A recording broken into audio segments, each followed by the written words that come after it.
istilah yang paling sering disampaikan Pak Prabowo dan sama dengan Gus Dur.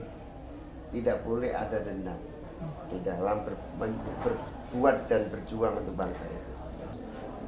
Kan yang dikangenin kalau Gus Dur bicara itu kan endingnya, guyonannya, jenakanya yang selalu dinantikan oleh banyak kalangan, Gus.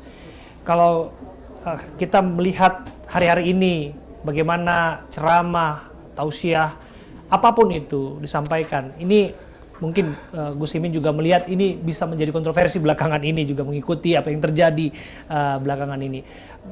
Apa yang patut dicontoh dari cara-cara berceramah, cara-cara Gus Dur memberikan pesan kepada umat? Ya, sebetulnya Gus Dur bisa menghadirkan satu message, pesan, gagasan dengan amat sangat sederhana dan bahkan menggembirakan. Itu karena prinsip Gus Dur tidak pernah merendahkan dan tidak pernah merasa lebih tinggi dalam semua aspek, termasuk di dalam melakukan guyon-guyon dan cerita-cerita lucu. Sehingga istilah Gus Dur itu lelucon terbaik adalah merendahkan diri kita sendiri. Lelucon yang paling lucu adalah tidak pernah menyakiti orang lain, karena pada dasarnya merendahkan atau meremehkan diri sendiri itu adalah lelucon yang paling unggul, kata Gus Dur begitu. Tapi satu hal yang patut menjadi pembelajaran tentang Gus Dur ini adalah Gus Dur selalu menemani kelompok yang paling sulit, yang paling menderita, yang paling minoritas, yang paling sedang mengalami masalah yang paling sulit. Di NU sendiri ada satu keyakinan Gus Dur itu wali. Wali itu kesayangan Tuhan, kesayangan Allah, istilah wali. Tapi apa sesungguhnya setelah saya ikuti perjalanan Gus Dur, yang disebut wali atau kesayangan Tuhan itu karena Gus Dur pernah dan selalu membela orang, dan yang paling pokok adalah menyelamatkan nyawa manusia. Jadi Gus Dur itu disebut wali karena terlampau banyak nyawa-nyawa yang diselamatkan, yang tidak terbunuh gara-gara intervensi Gus Dur. Ada satu cerita seorang yang paling preman nyaris dibunuh dan lari minta pertolongan Gus Dur, dilindungi. Hatta pada wilayah perlindungan kepada jiwa itu memang doktrin agama yang telah salah satu pilar agama adalah menyelamatkan nyawa, dan itu tidak main-main Gus Dur praktekkan, dan itulah yang kemudian dia disebut wali. Luar biasa. Apa yang tidak mungkin Gus Imin lupakan dari sosok Gus Dur? Gus Dur itu ketika memiliki ide yang tidak bisa diterima kalangan pihak, kita sebagai pendamping, pengikut, tamengnya gitu kan selalu panik dan kemudian selalu ikut menasehati Gus Dur. Gus kok begini ya?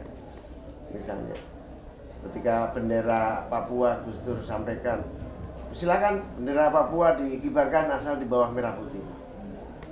Wah, DPR ngamuk. Saya datang ke istana, Gus, saya dan teman-teman yang di PKB remuk nih gara-gara pernyataan Gus Dur, bendera Kejora boleh dikibarkan.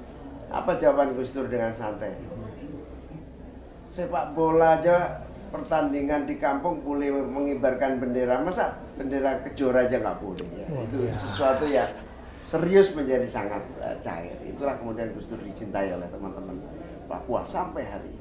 Luar biasa. Ini terakhir ya Gus ya. Kita tahu bahwa Gus Dur ini kan tidak memiliki musuh lah. Semua dirangkulnya.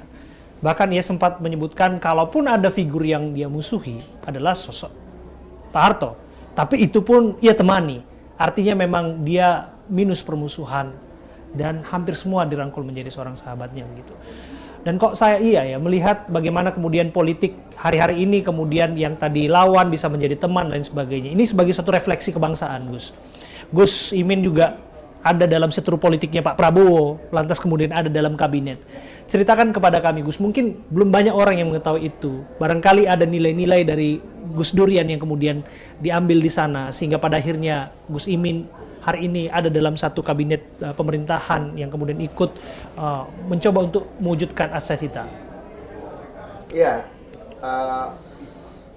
ketika ada orang yang merasa paling benar, Gus Dur selalu mengingatkan, jangan pernah menyalahkan orang lain yang pernah salah atau yang sedang berbuat salah, karena pada dasarnya orang akan berubah menjadi lebih baik. Ya. Dalam konteks itu perbedaan pendapat atau perbedaan cara pandang, kebijakan, itu yang paling pokok adalah semua saling belajar.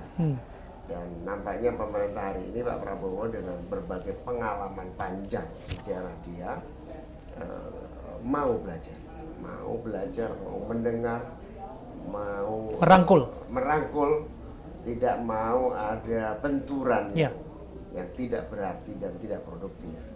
Lalu kemudian yang saya tangkap dari spirit Pak Prabowo kali ini adalah jalan tercepat untuk menuju kemajuan itu melalui persatuan. Persatuan itu bisa dibangun dengan memaafkan, menghargai perbedaan. Ini luar biasa sih. Saya masih ingat sih pantun Pak Prabowo untuk Gus Imin. Saya boleh sebutkan itu, Gus. 1, 2 cempaka biru, 3, 4 dalam jambangan. Kalau dapat kawan baru, kawan lama dilupa jangan. Betul. Betul ya, Gus? Dan itu kemudian yang memang harus ditularkan. Politik bisa saja pada tempatnya berseberangan, tapi pada prakteknya untuk membangun cita-cita kebangsaan, kalau memang harus berangkulan itu mesti dilakukan, Gus. Ya betul. Jadi istilah yang paling sering disampaikan Pak Prabowo dan sama dengan Gus Dur. Tidak boleh ada dendam di dalam berbuat dan berjuang untuk bangsa itu. Gus Dur selain dijatuhkan dari presiden oleh Pak Amin, oleh Bu Mega, Gus Dur bilang, saya tidak masalah, tapi saya tidak pernah melupakan. Saya tidak dendam, tetapi saya tidak pernah membuat ini sebuah catatan. Karena itu dendam tidak ada dalam kamus membangun sebuah bangsa.